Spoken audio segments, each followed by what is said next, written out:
There once was a palace, and in that palace was a puppet, sound asleep. You know, I could just pretend that I don't remember what happened after that, and then make up some boring story and get this over with. But boring clearly isn't my style, nor is it the Wanderer's way of doing things. You could say his story is simple and straightforward, or horrendously complex, and both would be right. It all depends on the storyteller. Are you sure it has to be me? Fine. Let's get this over with. If you happen to run into this Wanderer, don't let his menacing expression make you nervous. He's really not all that hard to get along with. You just need to keep your distance, that's all. Don't provoke him, and he won't kick up a storm. Simple, isn't it?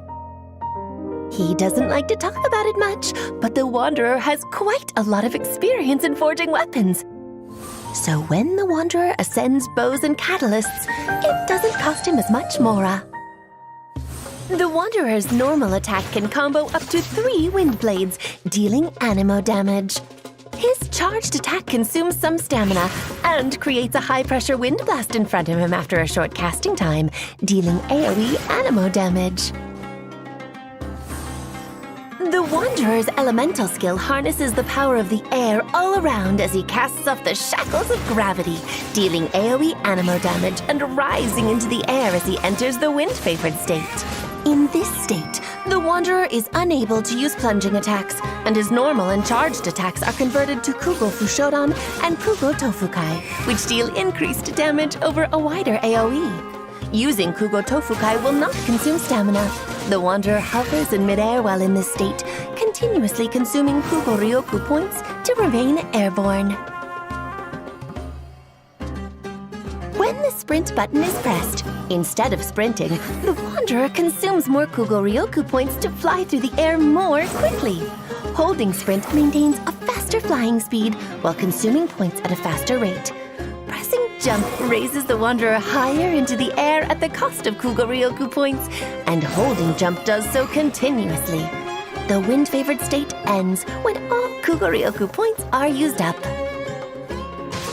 The wind-favored state allows the Wanderer to do battle from midair, as well as explore difficult terrain more easily. Casting his elemental skill again while airborne brings the wind-favored state to an end.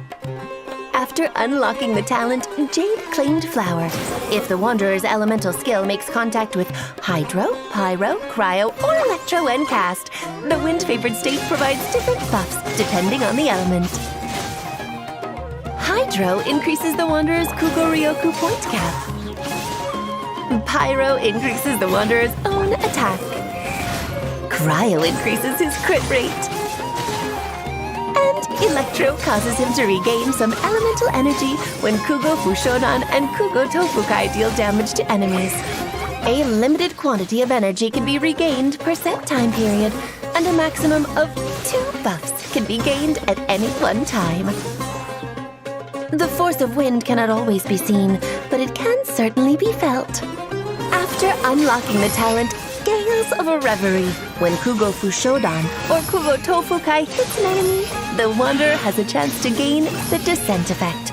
The next time the Wanderer uses his alternate sprint to fly at speed, the Descent effect is consumed instead of Kugo Ryoku points, and several wind arrows are fired, each dealing anemo damage.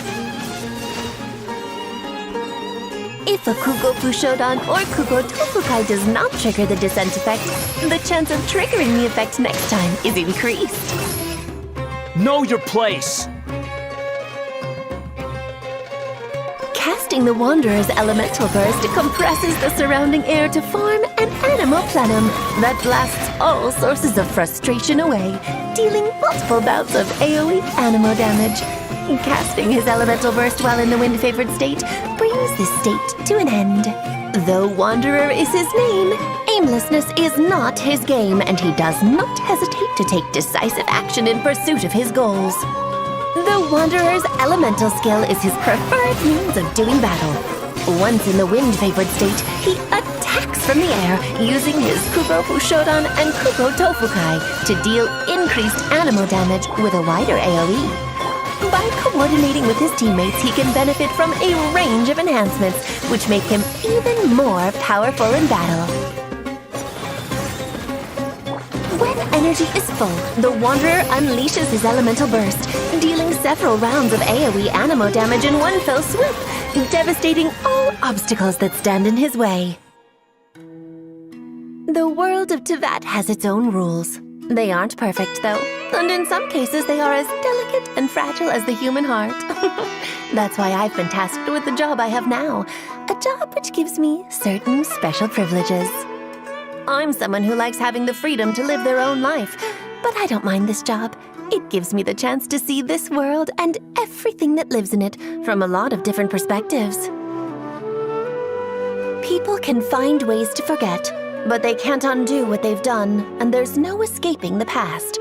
The Wanderer learned this the hard way. But what about his future? Which way will the wind blow? A lot of people crave the power to predict the future, but I doubt the Wanderer cares for that. With a past like his, he knows the only way is forward, whatever lies ahead, for better or for worse.